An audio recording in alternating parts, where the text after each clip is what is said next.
Ryan, ano nga ba ang dahilan ng China sa pagpapataw ng sanctions kay Teodoro?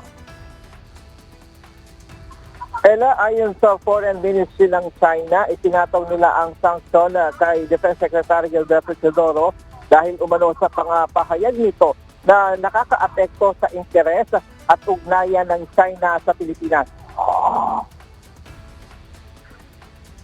Sagot naman ni Secretary Teodoro sa China, ganun talaga ang ginagawa nila sa mga nagsasabi ng katotohanan sa panlilinlang nila.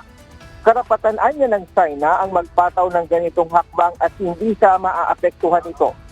Kabilang sa sanksyon ay ang pagbabawal sa kalihim sa kanyang asawa at anak na makapasok sa mainland China, Hong Kong at Macau. Hindi rin sila maaaring makipagtransaksyon o makipag-ugnayan sa mga individual at organisasyon sa China.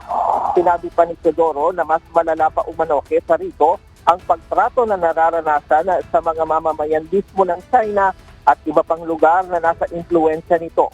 Hindi rin anya ito makakapigil sa kanya para ipagpatuloy ng kalihim ang kanyang tungkulin at pagtatanggol sa interes ng Pilipinas sa harap ng mga ginagawa ng China na nakakaapekto sa bansa at mga karagatan nito.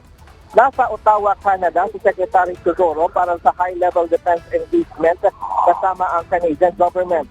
Bahagi ito ng pagpapalalim ng depensa at security cooperation ng Pilipinas at Canada kasunod ng mas lumalawak na ugnayan ng dalawang bansa sa depensa at Indo-Pacific security. Kat muna ang latest mula dito sa Quezon City. Balik sa iyo, Ella. Maraming salamat, Ryan Lacanlale.